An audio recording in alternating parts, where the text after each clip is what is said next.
Potterpuffs, welcome back to my channel.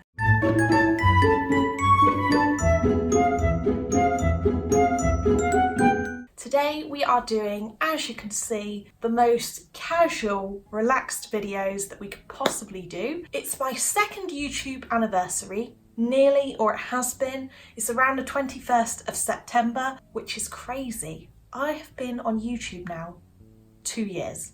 That is so long. I can't believe I've been making videos for that long. Last year we did a kind of look back at my videos, but I thought this year I don't do enough Q&As, so I thought we need to do a Q&A, and I'm going to answer all of your questions truthfully about what it's like to be a Harry Potter YouTuber. You guys have sent me in questions on Instagram, Twitter, Facebook, YouTube, obviously. If you are new to my channel, don't forget to subscribe and turn on that notifications bell so that you don't miss any of my future uploads. You're going to love the content that's coming. I've got some very exciting things, which I say all the time, but that's a good sign for my channel. And it's a question that I get asked. Do I run out of content? Well, there's your answer. No, I don't. Now, these questions are from Instagram. Was this, i.e. YouTube, your dream, or did you have another career in mind? YouTube was never my dream, and that isn't because I didn't want to. I saw it as an amazing thing to do, and I envied the lives of YouTubers. I used to think that was so cool that people actually care to watch about them in their everyday lives and showing items. I just thought it was amazing to have kind of an online space, but I would never have done it myself in the past. No way. I thought it was an unobtainable, I said the word properly, goal. Kind of difficult thing to say that you want to do with your life, especially because it's not a stable career in my eyes. Even now, obviously, I can't just quit my job and be a YouTuber. That would be awesome, but unfortunately it doesn't work like that. So it's kind of something I do on the side, but I've got this glimmer of hope that maybe one day I'll be able to do it full time. Who knows? Megan the Potterhead said, how do you come up with so many different ideas for videos? That is a question, Megan, that I honestly would have not known the answer to a while ago, because I started YouTube 2 years ago thinking, okay, I've got 2 ideas in my head of videos I can do, but I don't think that this is going to be something easy for me to continue because surely you're going to run out of content. But the answer is I haven't. I write down ideas whenever I have them, and I seem to just continuously have a stream every so often of thoughts that will say to me, oh, that'd make a good video, or that'd be a good video. And honestly, there's so many things that you can link to Harry Potter, like cookery, craft, real life vlogs. There's just so much to it that I don't seem to run out of ideas. Adam.Garnet2 has asked me, how many friends have you made purely through a shared love of Harry Potter? Now, this is a tricky one, and I need to be truthful about it, and that is that I started Instagram before YouTube, and I went on Instagram just to show my items and my love of Harry Potter in a dedicated space. I didn't realise there was a massive fan base online where people were constantly talking about it. I didn't know that was a thing. So through that, I did meet lots of like-minded people who loved it and then spurred on my love of Harry Potter. But because of the path I've chosen, which is obviously to grow my accounts and my YouTube channel, it's become harder for me to just form friendships with people over Harry Potter online. So I definitely do speak to other Potter fans, and I have made 2 very close friends through Instagram and YouTube, but I wouldn't say I'm now making tons and tons of friends online who love Harry Potter, because I'm doing it more from a personal development side where I'm focusing more on the content and what I'm creating rather than interacting with many different people online, which is what you would do if it was more of just a hobby. I very much like this next username, which is Dobliviate, like Dobby/Obliviate. This person has asked me, did anyone underestimate you for being a Harry Potter YouTuber? Interesting question. The answer to that would be no. It seems weird, and when people ask me in my everyday life, what's your YouTube channel about, when I say I'm a YouTuber, I'll go Harry Potter and they'll look at me a bit like, because they didn't really realise, like me, that was something legitimate that you could make a YouTube channel about, and a successful one at that. But then I kind of tell them more about it and what I've done on my Instagram, and then they're just impressed. So no, nobody underestimates me for it. It's actually quite impressive to most people. Enchanted Geek has asked me, what is the hardest part about being a YouTuber? Now, it's definitely an amazing thing to do, and I have loved every single second, but there are things that you need to learn along the way, and one of the main ones being, well, first of all, you need to manage your time well. In the early days, I wasn't managing my time well, so it took up a lot of my life, to the point where I was like, oh my god, I'm doing this like every day. I'm taking photos for Instagram every day.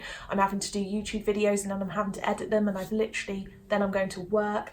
It just wasn't doable. So I had to get into a proper routine with it. And nowadays, it doesn't really impact more than a couple of hours of my week, really, because I'm using my lunch times to edit, and I'm kind of just factoring it in and using my time to my advantage instead of wasting it, say, sat on my phone. So I still get all the downtime that I want. Another thing that's probably hard about YouTube is you need to make sure that you don't judge yourself based on statistics of videos. So I think everyone falls into that trap if they've got an online presence where they're worried about how many views the video's getting, how many comments, how many likes, and you don't want to kind of put the worth of the video and yourself based on that. Detach yourself from the numbers and just keep going. Because there are periods when you're a YouTuber when you're doing really well and you're like, oh my god, this is the best thing ever and I'm doing so great right now. And then other times where you're not really doing that great, but you need to push through it, because I think the only people who are going to be successful are the ones that keep going even through the knockbacks and difficult periods. Oodles and More Doodles has asked me, do you ever get tired of Harry Potter and would you like to branch out into other genres? This is one of those things that you see a lot when people start on one subject or something. So this doesn't even really apply to Harry Potter. Whatever subject you start doing on YouTube or you start creating content about, you're bound to then want to do it about something else as well. It's only natural that you want to kind of show all of your interests online. So it's a very difficult thing because your fans will like one thing more than something else, and that you have to try and please your whole audience. So I think it's about balance. For me, I'm not getting tired of Harry Potter, so nobody needs to worry that this channel is going to change. I am totally happy with what I'm doing, and it covers so much ground that I can always do something and bring in other hobbies and link them to Harry Potter, just like when I'm doing my craft videos. So I think the main thing for me is that I stick doing what I started doing, which is Harry Potter, but as you've seen over the last year, I've brought in other elements of my life. I've done other vlogs, I've done the odd video that's not related to Harry Potter, and they're just ones that I want to do. So I'll always just create the content that I fancy, whether it is Harry Potter or otherwise. So Maddie Harple has asked a very relevant question, which is one that probably quite a few of you would be thinking, and I'm interested to answer it for you right now because it is very true. Do you feel almost obligated to buy new Harry Potter things or to buy things that you can't afford for your channel? That is a real topic that probably again relates to most YouTube channels where they do hauls and things, and it has to be controlled. So no is the answer to that. I don't buy things that I can't afford, and no, I don't buy things for the sake of it, because to me that takes the complete fun out of what I'm doing. I wouldn't want to kind of buy things for the sake of it, because how am I meant to get excited about showing you guys something if I don't actually want it myself? And again, I wouldn't buy things if I couldn't afford them. It's not really about accumulating stuff, and that's exactly, I don't want to kind of ruin another question that I've read as well, but you shouldn't feel that you have to keep collecting things to maintain your channel. That's not the idea. If you feel that you don't want to buy certain things or you don't have money to do it, you change your videos into something else related to Harry Potter. And that's what I've done. Over periods where there hasn't been anything I've wanted to buy or I haven't been able to afford it, I'm not going to keep buying things. I'll just buy things at a time when I can and want to. And that's it really. You shouldn't ever feel pressured to have a haul. That's just not healthy. And this leads on to Evie Green's question, which is, do you get sent things for Harry Potter that you don't like? The answer to that question is yes and no. It's a tricky one. I feel grateful for every single item that I am sent, but there are obviously going to be things that I prefer to others because that's just human nature. And as I've accumulated more of a collection, it's allowed me to be a little bit more fussy, let's say, with what I actually want to keep in my collection because I may have similar things. So what's kind of ended up happening this year, which I'm really, really happy about and has allowed me to kind of continue to collect, is I had that car boot sale. Now that's something that a few of you were like, oh, I cannot believe she's selling Harry Potter stuff. But it was very, very important that I did that because I had things in my collection that had maybe been in subscription boxes, which is a main culprit, that I wasn't particularly fond of, or things I bought myself, which I wasn't particularly fond of after a while. So it was important I did that car boot sale so that it ended up keeping my collection to exactly what I wanted. So generally now, if I get something that I don't 100% love, then I will either give it to a family member or maybe give it away to charity at some point, or sell it for a very reasonable price at a car boot sale, depending on what it is. So I'll always rehome it in a good way, but no, you can't keep everything that you're sent, and that's not because you don't appreciate it, it's just not physically possible. I don't want to live in a kind of jumble sale, and I've got all of my amazing things that I love the most on my shelves, which I've been able to kind of display artistically because I haven't overcluttered them. So now I have a couple of questions off Facebook. Demizelza Lucky, not sure I'm pronouncing your name right, has a really good question, and one that I actually need to read off here because it's quite long. How do you fit in making so many YouTube videos, Instagram spreads and Facebook messages plus Twitter when you have a full-time job? Do you do it all yourself, and does your boyfriend ever complain? Because my husband sure would. I mean, that's a hilarious question, and I need to break this down into parts. I have to plan my time wisely, as I said earlier, and in a typical week for me, you would find me doing the following. Obviously, I work 37.5 hours a week, so the same as most people, and I also need to cook tea, maintain looking after my house, things like that, or my flat. Along with that, I also have many hobbies such as arts, crafts, reading, so I love to do that in my downtime. And then I kind of include Instagram and YouTube kind of as my downtime, but nowadays, because it's a bit more like a second job to me, I have to properly factor in the time for it. So during the weekends, I do nothing. I'll just post a couple of pictures. During the weeks, I'll work from 9 till 5, and then in the evenings, I generally do get to relax. But what I do is on a Monday, I will spend about an hour filming a YouTube video. And on a Sunday, I have a scheduled video that comes out, but that's all ready to go. So I do nothing other than answer a couple of comments. And then during my lunch times, I get an hour for lunch each day. I will edit my videos, and Instagram photos are kind of sporadic. So whenever I feel like a photo, I'll just take it. And that to me is fun because it's artistic. So I'll just put some stuff in the windowsill and take a picture.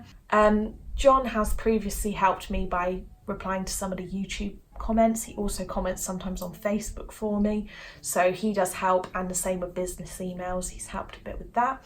But generally I do most of it and I really enjoy it, and if you organise yourself, it doesn't actually have to take up much of your week. My boyfriend doesn't complain. John never complains about it because he sees it as such a brilliant opportunity. It's given me opportunities and he enjoys doing things with me to do with it. So no, it's never been a problem. Lucas on Twitter has asked another interesting question. I've got so many, I wish I could answer them all. How big do you want your channel to get, and would you make higher budget videos if your channel gets bigger? Wow, that's a difficult question. I definitely, like any YouTuber, I imagine, want my channel to grow. I would love to get to the 100k mark where I get my YouTube play button. If that happens, who knows? I hope so. If I keep putting in my effort and dedication to this channel, I feel like I will get there. When? No idea. And yes, if I do manage to continue to grow, then what will happen is obviously, hopefully, I will be able to earn a little bit more money from it and then be able to spend more money on it. So it's a win-win scenario. Harry Potter himself on YouTube has asked me, what would you call yourself about being a YouTuber now, and what would you call yourself then? And I'm imagining what that question means is kind of what level experience I feel I've got now and then. So in answer to that question, I'd feel that 2 years ago I was a complete beginner with no idea really what I was doing, and now I'm somebody who has got experience. I'm confident in front of the camera, and I'm not like the most professional YouTuber in the world, but at the same time I would say that I'm experienced. Leaf on YouTube has asked me, what do you feel about haters? They're gonna hate. That's all I need to say, and I don't care. Brianna's Life Official has asked me a very true question back on Instagram, and this is one that I did think about when I became a Harry Potter Instagrammer and YouTuber, but so far, so good. Do people automatically assume that you know everything about Harry Potter, so therefore put you on the spot with questions?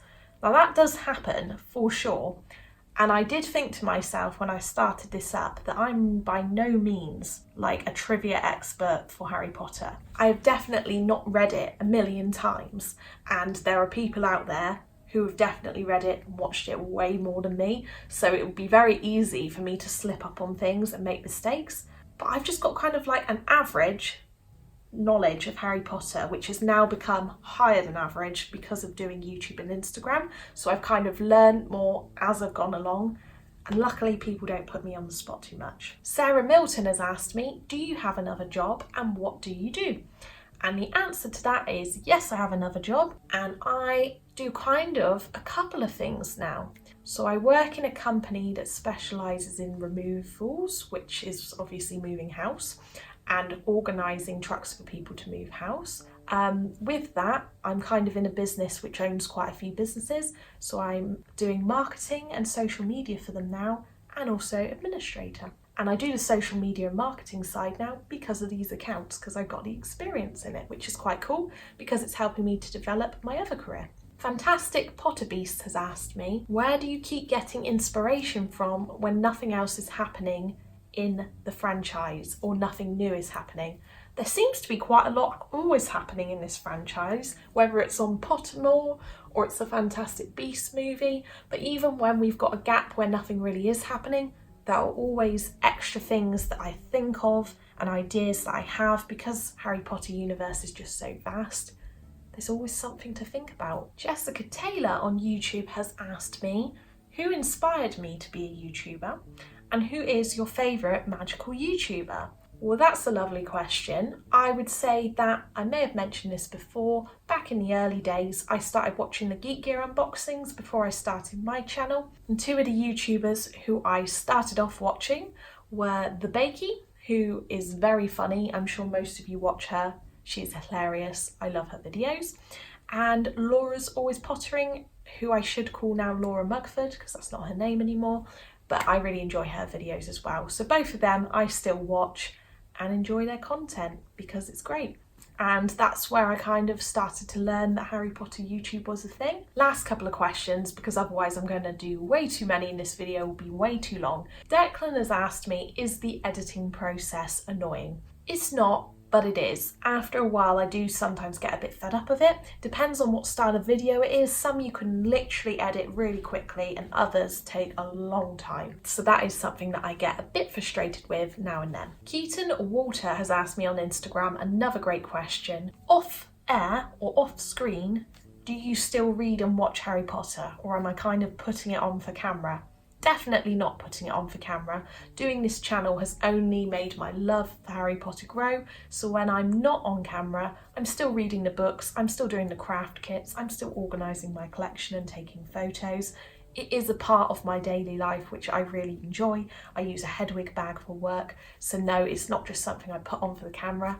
I love it in all aspects of my life. I think that is all of the questions I've got time for today. Thank you so much everyone for sending them in to me. I really enjoyed this video and I plan on doing another Q&A video soon because they're a lot of fun and you get to learn more about me. Give this video a big thumbs up if you did enjoy it and leave me a comment down below with anything you'd like to chat to me about. I will see you again very, very soon, and happy 2nd YouTube anniversary to me. Bye!